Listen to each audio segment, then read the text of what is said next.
ನಮ್ಮ ಸಂಘಟನೆ ಈಗಾಗಲೇ ಹೊಸದಾಗಿ ಮದುವೆ ಆಗಿ ಹೆಂಗಿರ್ತದೆ ಹಂಗ ನಡೀತಾ ಇದೆ. ಆಲ್ಮೋಸ್ಟ್ ಆಲ್ ಎಲ್ಲಾ ತಾಲೂಕಲ್ಲಿ, ರಾಯಚೂರು ಜಿಲ್ಲೆಯಾದ್ಯಂತ ನಮ್ಮ ಸುತ್ತಮುತ್ತಲಿರುವಂತ ಎಲ್ಲಾ ತಾಲೂಕಲ್ಲಿ ನಾವು ತಾಲೂಕಾ ಬಾಡಿಗಳನ್ನು ರಚನೆ ಮಾಡಿದೀವಿ. ಆಲ್ಮೋಸ್ಟ್ ಆಲ್ ಲಿಂಗಸೂರು ಇರ್ಬೋದು, ಸಿನ್ನೂರು ಇರ್ಬೋದು, ಮಾನ್ವಿ ಇರ್ಬೋದು, ರಾಯಚೂರಿನಲ್ಲಿ ಕೆಲವೊಂದು ದೇವದುರ್ಗ ರೆಡಿ ಆಗಿದ್ದಾವ. ಅಂತ ಸಂದರ್ಭದಲ್ಲಿ ಎಲ್ಲಾ ಒಂದು ಸಂಘಟನೆ ಇನ್ನು ಒಂದು ಶಂಗದ ಬೆಳ್ಳಿ ತರ ಹಲವಾರು ಬೆಳ್ಳಿಗಳನ್ನು ಬಿಡ್ತಾ ಹೋಗ್ತಾ ಇದೆ. ಸಂತೋಷ. ಆದ್ರೆ ಇದೇ ಸಂಘಟನೆ ಈಗ ಹೆಂಗ ಸಿಗ್ತಾ ಇದೆ ಅದು ಎಮ್ಮರವಾಗಿ ಬೆಳೆಯೋ ತನಕ ಹಂಗೆ ಹೋಗ್ಬೇಕು. ಯಾವುದಕ್ಕೂ ಒಂದು ಕಷ್ಟ ನಷ್ಟಗಳು ಅದಕ್ಕೆ ಆ ಒಂದು ಗಿಡಕ್ಕೆ ಕೊಡಬಾರ್ದು ಅಂತ ನಮ್ಮ ಉದ್ದೇಶ. ಫಾರ್ ಎಕ್ಸಾಂಪಲ್ ಅದು ಕಷ್ಟ ನಷ್ಟ ಬೇಕಾದ್ರೆ ಆ ಒಂದು ಕೊನೆ ಬೇರು ಒಣಗೋಗ್ಲಿ, ಹೌದಾ? ಒಂದ್ ಬೇರು ಒಣಗೋದ್ರೆ ಗಿಡ ಸಾಯ್ತಾ?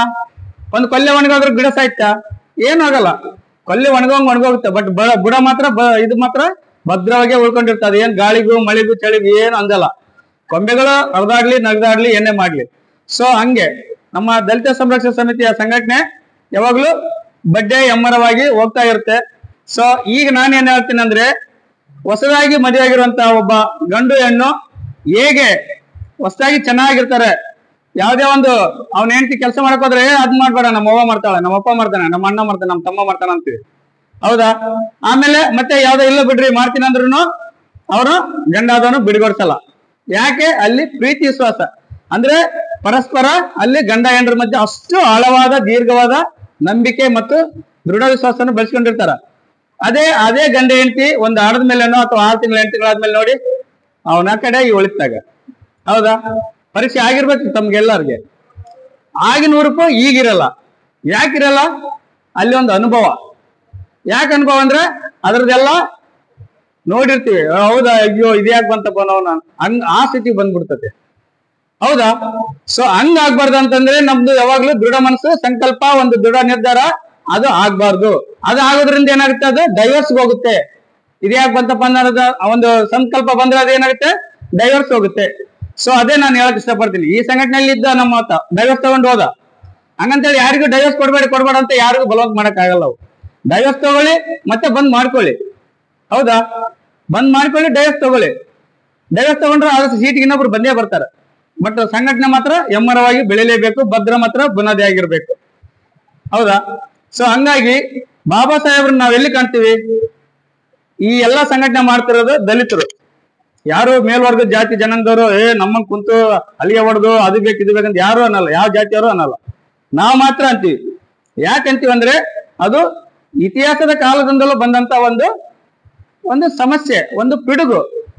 ಏನಂದ್ರೆ ಅವಾಗ್ಲಿಂದ ಒಂದು ಜಾತಿ ಅಥವಾ ಅಸ್ಪೃಶ್ಯತೆ ಅಥವಾ ಕೀಳರಿಮೆ ಅಥವಾ ಒಂದು ಹೀನಾಯವಾದ ಒಂದು ಕೆಲಸ ಅಂತೇಳಿ ಬಂದಂತಹ ಪಿಡುಗನ ಹೋಗಲಾಡಿಸ್ಬೇಕೆಂಬ ಉದ್ದೇಶಕ್ಕಾಗಿ ನಮ್ಮ ಒಂದು ಬೇಡಿಕೆಗಳು ದಲಿತರೆಲ್ಲ ಸೇರಿ ಒಟ್ಟುಗೂಡಿ ಆ ಸಂಘಟನೆಗೆ ಸಂಘರ್ಷ ಮಾಡಿ ಹೋರಾಟ ಮಾಡಿ ಆ ಬೇಡಿಕೆಯನ್ನು ಈಡೇರಿಸುವುದೇ ನಮ್ಮ ಸಂಘಟನೆ ಒಂದು ಉದ್ದೇಶ.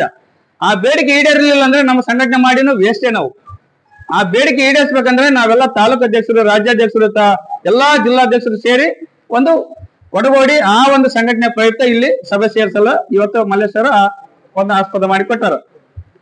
ಅದಕ್ಕಾಗಿ ಬಾಬಾ ಸಾಹೇಬ್ರ ಕನಸು ನನಸಾಗಬೇಕಂದ್ರೆ ನಾವೆಲ್ಲ ಸಂಘಟಿತರಾಗಬೇಕು. ಸಂಘಟನೆಯಲ್ಲಿ ಬಹಳ ನಿಷ್ಠೆಯಿಂದ ದುಡಿಬೇಕು. ನಿಷ್ಠೆಯಿಂದ ದುಡಿಬೇಕಂದ್ರೆ ನಾವು ಪ್ರಪ್ರಥಮವಾಗಿ ಸಮಾಜದಲ್ಲೇ ಆಗುವಂತ ಕಷ್ಟ ನಷ್ಟಗಳಿಗೆ ಸ್ಪಂದನೆ ಕೊಡುವಂತ ಸಂಘಟನೆ ನಮ್ದಾಗಿರ್ಬೇಕು. ಅವ್ರು ಹೇಳ್ತಾರೆ, ನನ್ನ ಎಲ್ಲಿ ಹುಡುಕ್ತೀಯ ಅಂದ್ರೆ ಯಾವುದೇ ಪ್ರತಿಮೆಯಲ್ಲಿ ನನ್ನ ಹುಡುಕ್ಬೇಡ ಅಂತ ಹೇಳ್ತಾರೆ ಬಾಬಾ ಸಾಹೇಬ್. ಯಾವುದೇ ಪ್ರತಿಮೆಗಳಲ್ಲಿ, ಸ್ಟ್ಯಾಚ್ಯೂಗಳಲ್ಲಿ ಹುಡುಕ್ಬೇಡ್ರಿ, ಯಾವುದೇ ಗುಡಿ ಗೋಪುರಗಳಲ್ಲಿ ನಾನು ಹುಡುಕ್ಬೇಡ್ರಿ ಅಂತಾರೆ ಅವ್ರು ಬಾಬಾ ಸಾಹೇಬ್ರು. ಬದಲಾಗಿ ನನ್ನ ಎಲ್ಲಿ ಹುಡುಕ್ರಿ ಅಂತಾರೆ? ಪುಸ್ತಕಗಳಲ್ಲಿ ಹುಡುಕ್ರಿ ನನ್ನ ಅಂತಾರ ಅವರು. ಪುಸ್ತಕದಲ್ಲೇ ನಾನು ಹುಡುಕ್ರಿ, ನನ್ನ ಅವಾಗ ನೀನು ಅರ್ಥ ಮಾಡ್ಕೊಂಡಂಗೆ ಅಂತಾರ. ಸೊ ಹಂಗಾಗಿ ನಾವು ಏನ್ ಮಾಡಕಂದ್ರೆ ಪ್ರತಿಯೊಬ್ರು ಎಲ್ಲರೂ ಆಲ್ಮೋಸ್ಟ್ ಆಲ್ ಶಿಕ್ಷಣ ಅನ್ನೋದು ಬಹಳ ಮುಖ್ಯ. ಯಾಕಂದ್ರೆ ಬಾಬಾ ಸಾಹೇಬ್ರು ಕೂಡ ಅವಾಗ್ಲಿಂದ ಹೇಳ್ಕೊಂತ ಬಂದ್ರು ಶಿಕ್ಷಣ. ಒಂದು ಶೈಕ್ಷಣಿಕ ನೀತಿ ಹೆಂಗಂದ್ರೆ ಅದು ಶುದ್ಧ ಆದ್ರೆ ಈ ದೇಶವೇ ಶುದ್ಧ ಆದಂತೆ. ಹಂಗಾಗಿ ಎಲ್ಲರೂ ಪ್ರತಿಯೊಬ್ರು ಅಟ್ಲೀಸ್ಟ್ ನಾವು ಓದ್ಲಿಲ್ಲ ಅಂದ್ರೆ ನಮ್ಮ ಮಕ್ಕಳಾದ್ರೂ ಶಿಕ್ಷಣಕ್ಕೆ ಹೋಗಿಸ್ಬೇಕು. ಶಿಕ್ಷಣಕ್ಕೆ ಪ್ರತಿಯೊಬ್ರು ಶಿಕ್ಷಣ ಕೊಡಿಸ್ಬೇಕು ಅವ್ರಿಗೆ. ಅವಾಗ ಬಾಬಾ ಸಾಹೇಬ್ರನ್ನ ಅರ್ಥ ಮಾಡ್ಕೊಳ್ಳಕ್ಕೆ ಒಂದು ದಾರಿ ಆಗ್ತದೆ, ನಮ್ಮ ಸಂಘಟನೆಗೆ ಒಂದು ಅರ್ಥ ಬರ್ತದೆ. ಅದಕ್ಕೋಸ್ಕರ ಪುಸ್ತಕವನ್ನು ಓದುವಂತ ಪ್ರಯತ್ನ ಮಾಡ್ಕೊಳ್ಳಿ ನೀವೆಲ್ಲರೂ. ಬಾಬಾ ಸಾಹೇಬ್ರ ಚರಿತ್ರೆಯನ್ನು ಓದ್ರಿ. ಆ ಒಂದು ಚರಿತ್ರೆ ಹಿನ್ನೆಲೆಯಿಂದ ಅವ್ರು ಎಷ್ಟು ಕಷ್ಟ ನಷ್ಟ ಅನುಭವಿಸಿದ್ರು ಅದೇ ತರ ಈಗಲೂ ಇದೆಯಾ, ಅಥವಾ ಆಗಿನ ಸ್ಥಿತಿ ನೋಡಿದ್ರೆ ಈಗಿನ ಸ್ಥಿತಿ ನೋಡಿದ್ರೆ ಏನಾದ್ರು ವ್ಯತ್ಯಾಸ ಇದೆಯಾ, ಸ್ವಲ್ಪನ ಏನಾದ್ರು ಆಗಿದೆಯಾ, ಅಥವಾ ನಾನು ತಾಲೂಕು ಅಧ್ಯಕ್ಷ, ಜಿಲ್ಲಾಧ್ಯಕ್ಷ, ರಾಜ್ಯಾಧ್ಯಕ್ಷನಾಗಿ ಏನಾದ್ರೂ ಸ್ವಲ್ಪ ಆದ್ರೂ ನನ್ನ ಕಾಣಿಕೆ ಅಥವಾ ನನ್ನ ಒಂದು ಕೆಲಸ ಸಮಾಜಕ್ಕೆ ಮುಟ್ಟಿದೆಯಾ, ಅದು ನಾವು ಯೋಚನೆ ಮಾಡುವಂತ ಒಂದು ಪ್ರಸಂಗ. ಈಗ ಸುಮ್ಮನೆ ಬಂದಿವಿ, ಕುಂತೀವಿ, ಉಂಡ್ವಿ, ಚಾ ಕುಡಿದ್ವಿ, ಓದ್ವಿ, ಶಾಲು ಅದು ಮುಖ್ಯನೇ. ಆದ್ರೆ ನಮ್ಮ ಒಂದು ಕೆಲಸದಲ್ಲಿ ನಿಪುಣತೆ ಬರಬಾರ್ದು, ನಿಪುಣತೆ ಎಂಬುದು ಬರಬಾರ್ದು. ಯಾಕೆ ನಿಪುಣತೆ ಬರಬಾರ್ದು ಅಂದ್ರೆ ಅವನೇನ್ ಬಿಡೋ ದೊಡ್ಡ, ಅವನೇನ್ ಬಿಡೋ ದೊಡ್ಡ ಅಂತ. ಯಾರು ದೊಡ್ಡವರಲ್ಲ, ಯಾರು ಚಿಕ್ಕವರು ಅಂತಾನೂ ಅಲ್ಲ. ಯಾಕೆ ಚಿಕ್ಕವರಲ್ಲ ಅಂದ್ರೆ ಇವತ್ತು ಸಣ್ಣದ ಒಂದು ಕ್ರಿಮಿ ಕೂಡ ದೊಡ್ಡದನ್ನು ಸೋಲಿಸಬಹುದು. ಸಣ್ಣ ಒಂದು ಕ್ರಿಮಿ ಕೂಡ ದೊಡ್ಡ ಎಂತ PM ಆಗ್ಲಿ ರಾಷ್ಟ್ರಪತಿ ಆಗ್ಲಿ ಸೋಲಿಸಬಹುದು ಅಂತ ನನ್ನ ಅನಿಸಿಕೆ. ಯಾಕಂತ ಹೇಳ್ತೀನಿ ಕೇಳಿ. ನೀವು ಆಗಾಗ್ಲೇ ಓದಿರ್ತೀರಿ, ಕೇಳಿರ್ತೀರಿ, ಸಿಂಹವನ್ನು ಸೋಲಿಸಿದ ನೊಣ ಅಂತ ಕೇಳಿರ್ತೀವಿ ನಾವು.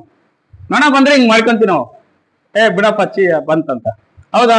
ಸಿಂಹ ಬಂದ್ರೆ ಅಂತೀವೇನ, ಅಯ್ಯಪ್ಪೋ ಅಂತ ಓಡಿ ಹೋಗ್ತೀವಿ. ಹೌದಾ?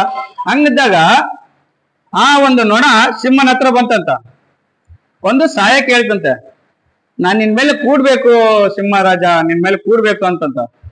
ನೀನ್ ಇಷ್ಟೇ ಇದ್ದಿದ್ದಿ, ನನ್ ಮೇಲೆ ಕೂಡಕ್ ಎಷ್ಟ ಅಹಂಕಾರ ನಿಂದು, ನಿನ್ನೇನು ಸುಮ್ನೆ ಒಂದೇಡಿ ಕಾಲು ಒದ್ದು ಸಾಯಿಸ್ಬಿಡ್ತೀನಿ ಅಂತಂತ. ಇಲ್ಲ ಇಲ್ಲ ಸಿಂಹರಾಜ, ನಿನ್ನ ಸೋಲ್ಸಿನ ಚಾಲೆಂಜ್ ಕಟ್ಟ ಅಂತಂತದ. ಯಾರಿಗೆ? ನೊಣ ಅಂತಂತ ಸಿಂಹರಾಜನ್ಗೆ. ನಾನು ಇಡೀ ನಮ್ಮ ಗರ್ಜಿಸುವಂತ ಇದು ಇಡೀ ಕಾಡೇ ನನ್ನ ಗರ್ಜನೆಗೆ ಗದಗದ ನಲ್ತದೆ, ಇದು ಯಾವ್ದು ಪುಟವಾಸಿ ಇಷ್ಟೇ ನೊಣ ನನ್ನ ಸೋಲಿಸ್ತಂತೈತಲ್ಲ ಅಂತೇಳಿ ಅದು ಬಹಳ ಆಶ್ಚರ್ಯಚಕಿತರಾಗಿ ಬಹಳ ಒಂದು ಮನಸ್ಸಿನಲ್ಲಿ ಗಂಭೀರತೆಯನ್ನು ತಂದ್ಕೊಳ್ತೈತೆ. ಇಲ್ಲ ನೀ ಚಾಲೆಂಜ್ ಮಾಡೋಣ, ಸೋಲ್ಸ್ತೀನಿ ಅಂತ ಅಂದು ಚಾಲೆಂಜ್ ಮಾಡ್ತೈತೆ ಸಿಂಹಕ್ಕಿದು. ಅವಾಗ ಸರಿ ನೀ ಸ್ಟಾರ್ಟ್ ಮಾಡಪ್ಪ ಅಂತ ಹೇಳ್ತೈತೆ ಸಿಂಹಕ್ಕೆ. ಅವಾಗ ಸ್ಟಾರ್ಟ್ ಮಾಡಂದಾಗ ನಾನು ನಿನ್ನ ಮುಖದಲ್ಲಿ ಕೂಡ್ತೀನಿ, ನನ್ನ ಹಿಡಿಬೇಕು ನೀನು ಅಂತೈತೆ ಅದು ನೋಣ.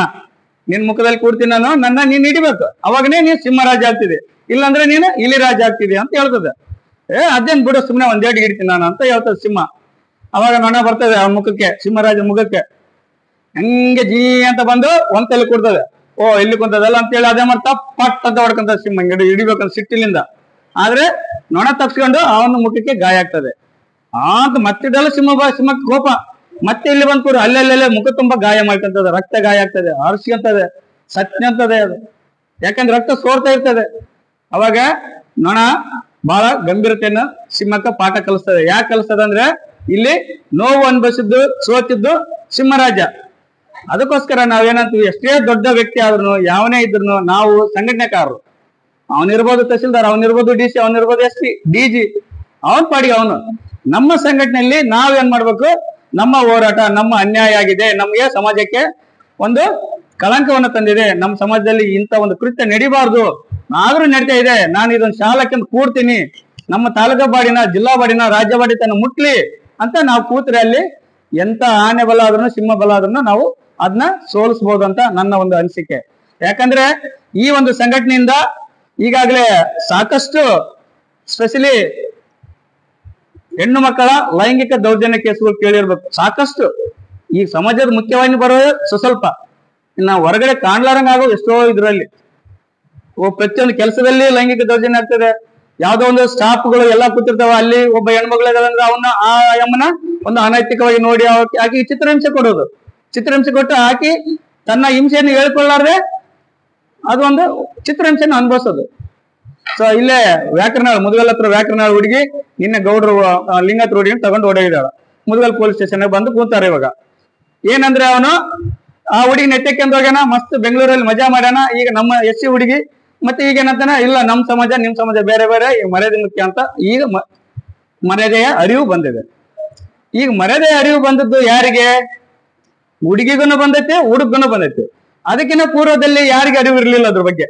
ಇಬ್ರು ಒಳ್ಳೆ ಒಂದು ಮನಸ್ಸು, ಆಕಿಗೆ ಮನಸ್ಸು ಚೆನ್ನಾಗಿತ್ತು, ಇವನ್ ಮನಸ್ಸು ಚೆನ್ನಾಗಿತ್ತು, ಇಬ್ರು ಮಿಂಗಲ್ ಆಗಿ ಹೋಗಿದ್ದಾರೆ. ಸೊ ಅಲ್ಲಿ ಅವರಿಬ್ರು ತಪ್ಪು ಮಾಡಿದ್ದೆಲ್ಲಿ? ಜಾತಿ ಎಂಬ ವಿಷ ಬೀಜ ಬಂದಾಗ. ಜಾತಿ ಎಂಬ ವಿಷ ಬೀಜ ಬಂದಾಗ ತಪ್ಪಾಗೈತೆ ಅಂದ್ಮೇಲೆ ಆ ಒಂದು ಜಾತಿಗೆ ಇಬ್ರು ಬಂದು ಆ ಜಾತಿಯಲ್ಲಿ ಆಗ್ಲಿ ಈ ಜಾತಿಯಲ್ಲಿ ಜೀವನ ಮಾಡಕ್ಕಿಲ್ಲ. ಹೌದಾ? ಲಿಂಗಾಯತ ಮನೆಯಲ್ಲಿ ಯಾರು ಜೀವನ ಮಾಡಿದ್ವಿ ನಾವು? ಎಲ್ಲಿಲ್ಲ. ಹೆಂಡ್ರು ಮಕ್ಕಳು ಯಾರಾದ್ರು? ಹೌದಾ? ಅದಕ್ಕಾಗಿ ಆ ಜೀವನ ಮಾಡಕ್ಕಿಲ್ಲ ಅಂತ ಹೇಳಿ ಅವ್ರು ಏನ್ ಮಾಡಿದಾರ, ಹುಡುಗಿ ಕಡೆಯವರು ತಂದು ಪೊಲೀಸ್ ಸ್ಟೇಷನ್ ಒಪ್ಸಿದಾರೆ. ಈಗ ಹುಡುಗಿನೂ ಮರ್ಯಾದೆ ಹಾಳಾಯ್ತು, ಹುಡುಗ ಒಲ್ಲಂತಿದ್ದಾನೆ. ಈಗ ಹುಡುಗಿಗೆ ಸಮಾಜದಲ್ಲಿ ಮಾನಹಾನಿನ ಆಯ್ತು, ಲೈಂಗಿಕ ದೌರ್ಜನ್ಯನ ಆಯ್ತು, ಕಿರುಕುಳನ ಆಯ್ತು, ಮತ್ತು ಸಮಾಜದಲ್ಲಿ ದೊಡ್ಡ ಆಘಾತ ಆಯ್ತು. ಅಂತ ಸಂದರ್ಭದಲ್ಲಿ ನಾವೇನು ಅದಕ್ಕೆ ಏನ್ ಕೊಡ್ಬೋದು ಪಾಠ? ನಾವೇನು ಅವ್ರಿಗೆ ಇದು ಕೊಡ್ಬೋದು? ಒಂದು ಸರಿಸಮಾನವಾದ ಒಂದು ದಾರಿ ಕೊಡ್ಬೋದು ಅವ್ರಿಗೆ? ಪೊಲೀಸ್ ಸ್ಟೇಷನ್, ಅದು ಬಿಟ್ರೆ ಬೇರೆ ಮಾತು ಕೇಳಲ್ಲ, ಎಲ್ಲಿ ದಾರಿ ಇಲ್ಲ. ಅದು ನಾವು ಹೋರಾಟ ಅವನು ಒದಿತು ಬಡಿತು ಅಂದ್ರೆ ಅದನ್ನ ನಡೆಯಲಾರ್ದು. ಪೊಲೀಸ್ ಸ್ಟೇಷನ್ಗೆ ಹೋಗ್ಬೇಕು.